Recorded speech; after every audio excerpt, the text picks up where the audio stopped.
Hi everyone, it's Laura, the energy linguist. And if you saw my Instagram post, it might be what led you here today. Or maybe you just found me by chance in a search on Google. Either way, I want to welcome you here. This is the first time I am going live on YouTube to share a channeled message.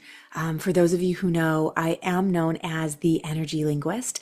And what does that mean, right? What it actually means is that I have a spiritual gift that enables me to see the vibration beneath the stories, to hear the vibration beneath our words. I actually am clairvoyant. I'm a handful of the clairs. I am a medium. I am a channeler, and I have access to this divine wisdom that allows me to translate the invisible energies into this conscious comprehension, to bring words to them and to really get into the nuances of our experiences so that we can set ourselves free from our stories.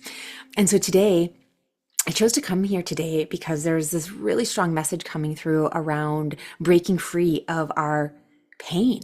And it's not just chronic pain as in a physical sense, but what it feels like is this cyclical pain of experiencing kind of the same thing over and over again. Many of us are experiencing that in relationship dynamics. Others of us are experiencing that within ourselves, just in our own inner dialogues. And then there are other souls who are experiencing it in ways that are of physical discomfort or emotional discomfort. Maybe it's within your job. And so I want to invite you to hear this message through the lens of your own personal story, because what our guides do for us here is they actually allow us to speak beyond the story. And so I want you to hear this through the lens of your own experience, because that's how it's going to serve you best. And so I want to start with this message. It was coming through so strongly this morning as an echo. They kept calling it an echo in the collective. And I was seeing the echo through the variety of experiences that I just gave examples of this chronic suffering in pain cycles that we don't need to be suffering in. And so I'm here today to help you break through that. And these are the messages. First off, and what I channeled when I was on the Instagram is, yes, pain is the ignition.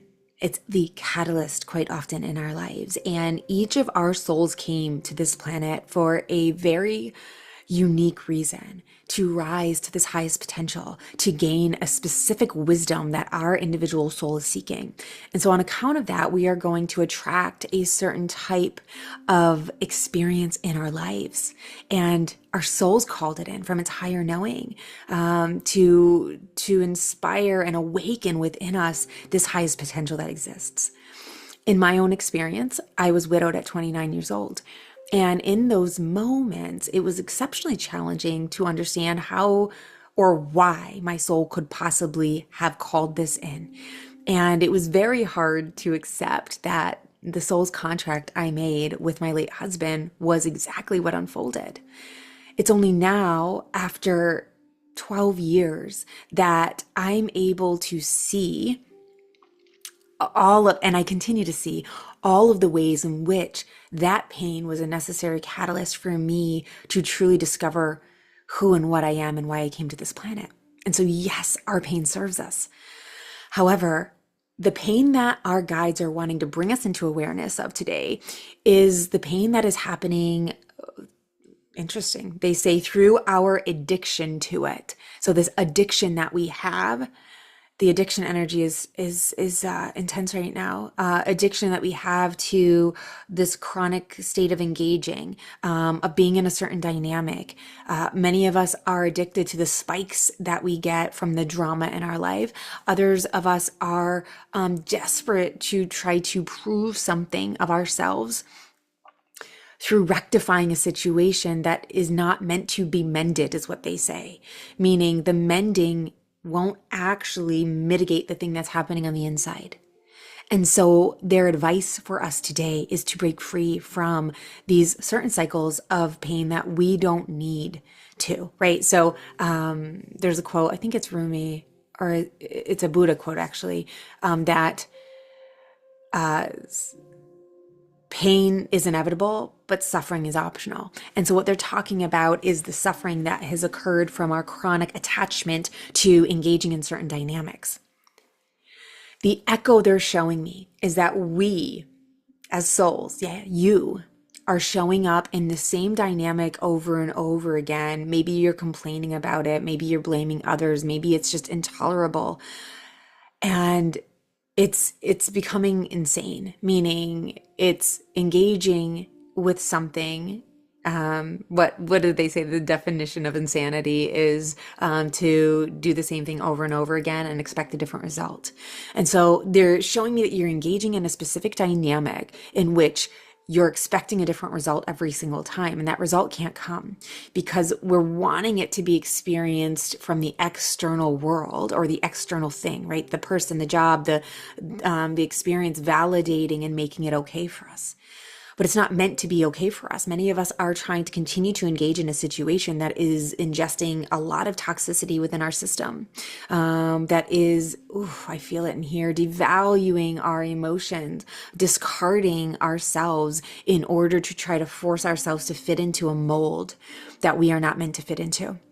And so today is your opportunity to hear these messages that they're sending about recognizing what that pattern might be for you in your own life and to choose to start to pull yourself out of that dynamic. And so in this read today, what I did is I tuned into our higher guidance before our call today to ask them to show me this full, it's funny, cycle is what they're calling it.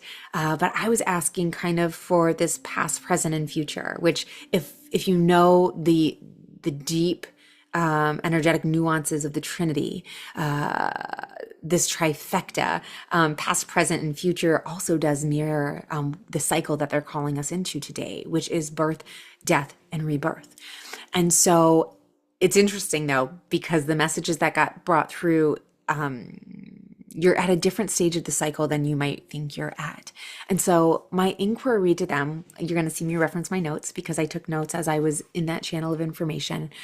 My inquiry was, what is it? What is the past experience here that has led to this moment in time, that has led to the thing that we're experiencing?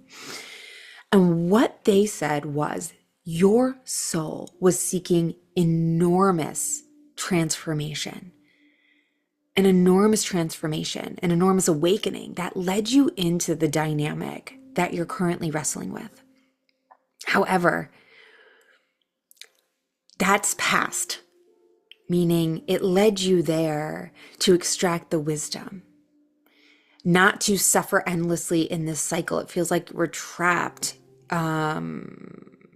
in hell is kind of what they say. It feels like this inescapable holding pattern.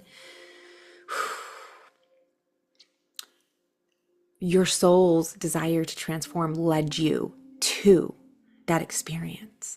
And it's meant to be in the past now. It's meant to be moved beyond.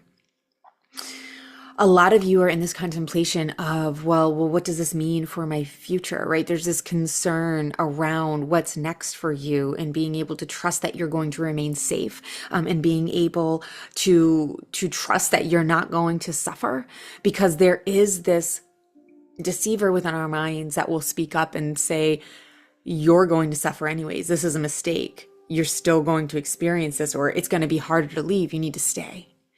And it's up to us to lean into our divine wisdom and our trust in knowing that we deserve to evolve and to silence a lot of that sound and move forward with courage. It will be made whole. You have to trust that what's next for you is, it's of lighter vibration. It is what you're calling in for your own ascension. This ability to break free of the unnecessary suffering is, they said, within your choice. It happens only ever within your choice.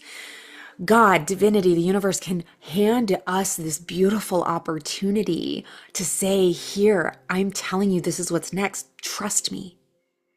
But if we don't engage with the trust and the knowing, if we don't make the choice to step aside from the familiar pain that we've been wrestling with and trust that we deserve more, trust it enough in the conviction to move into an unknown territory, then we will stay in this unnecessary suffering that they're talking about. What they're showing me here is that this transition from your past into this present moment is meant to bring newness into your life. And the only way that we're going to experience this newness is when we have a willingness to release these old parts of your life, to allow them to fall away. And what I'm hearing, there's layers of celebration actually. What I'm hearing is that it's not to be feared. It's to be celebrated. And it's not to be pained and stewed over. It's meant to be celebrated. Meaning, yes, letting go is painful. And yet, there's so much we can celebrate for the wisdom we've gained up until now and the experiences that we had that helped us become stronger individuals. And so there is this opportunity to look at our experiences, even when they're painful, through the lens of light. The message they're bringing through here for you is to not be concerned about the endings you're experiencing because they are bringing the new to you. Now, what's interesting about the cycle they're talking about, this birth, death, rebirth, this past energy isn't the birth part. It is actually the death part. And it feels like that for many of you. It feels like this deep grief. And honestly, we should grieve in the way that is necessary for us to acknowledge and honor the way we feel, to allow ourselves to feel the things we feel about the letting go, and then to still surrender to the letting go and flowing into this next phase for us. Because the next phase, this present time, right now, the next phase, we'll talk about the future phase, but right now, well, let me finish their train of thought. The next phase for you is this new creation. So the cycle they're actually showing me in this read today is that what you're moving from, this is the death that you're experiencing. And the now is the rebirth. This present moment is meant to be the rebirth. And then birth comes. So it sounds backwards, right? But because the cycle is typically birth, death, rebirth, it's almost like they've just shifted it. Death, rebirth, birth. Because what comes next for you is the birthing of this new light in your life, this new creation, this new vision, the vision you've been holding. How many of you have maybe had vision boards and things that you've been just trying to create from this place of love and wholeness, and maybe it's not happening? And in part, it's because we have to be willing to then do the work that's required of us. And that work isn't typically external, guys. I know we're used to rolling and trying to wrestle with it in the external, but it's not. That work is deep and it's internal. It's what I guide clients through. It's what my programs are about. And that's why I'm able to help set people free in the way that I do, is because once we finally go within and we take control of this internal state, then and only then does the external shift. And so it's that remembering that all things that are visible were once invisible. And it is only through the invisible vibration that things are made manifest into the physical. And so we have to go within to mitigate this vibration and to vibrate from a place of trust and belief and love for ourselves. Which brings me into the present moment. What is it that you should be doing to allow yourself support in this transition? And the key message that they're bringing through for you is self-care. It's remembering you. It's what they kept saying to me, celebration, like celebration, but like self, like finding a way every day to celebrate giving yourself some time. And you can do that within dancing. You can do that within playfulness, self-care, taking a bath, whatever it is. And they're warning not to do it in an avoidant way, but to do it in a way of honoring yourself, because this is the part too where the celebration echoes again. And what they were saying here is celebrate your magnificence. It is easy when we're letting go, especially when we don't feel like we've been validated, right? Part of the reason we were trying to hold on to that past experience is we were wanting to be validated by it, and we're not. And so sometimes leaving it feels like, well, I'm not enough. If I was enough, I could have made that right. They would have seen my value. I would have, right? It would have been different. And that's not true. Because I can promise you, The only way the external world will ever see your value is when you first see your value within you first. You have to see it first. You have to know it first. You have to embody it first, and it will be reflected. And so in knowing this, I want you to celebrate and acknowledge all of your strength, all of your magnificence, all of the ways in which you've risen above, and commit to yourself to the self-care in this present moment. Because the moment you do, I got chills in my head. The moment you do, that's always my spiritual yes, by the way, guys, is this validation. The moment that you engage with this love for you, it's going to shift quickly. It's what they're showing me, like this huge transition from this present moment of self-care into the future. And that future for you, what they're saying is it's time to let your light shine. It's time for you to be able to step in more in your fullness into the vision of the life that you truly desire. And what they're saying is that as you love yourself in this present moment and you move into this future version of you, that's when the time will be perfect for you to start to plant the seeds and work towards the things that you want to create in your life. And it doesn't matter if the things you want to create in your life are personal or collective, because the vibration and the ripple effect will give peace and love and light to the world. We have that ability to impact from within us. And so whether your goal is to create this perfect relationship and find somebody who is deserving of you, who reciprocates the way you do, or whether this future for you is finding a way to help serve others or make a greater impact, or maybe it's just to find peace and not be in a state of anxiety and overwhelm and fear, all of these things only become available and will be readily available for you once you're willing to let go and surrender and engage with that surrender by giving yourself love and honoring yourself.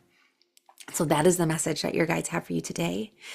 Please, if this resonates with you, comment below, share, tell me. I would love to engage with you and hear how this touches your heart. And I want to remind you that you are more than you could ever imagine. A spirit that is so relentless and so powerful and beautiful exists within you. And it is my joy to try to help you discover that and let your own light shine. Sending you guys so much love and light, and I'll be with you again soon. Bye.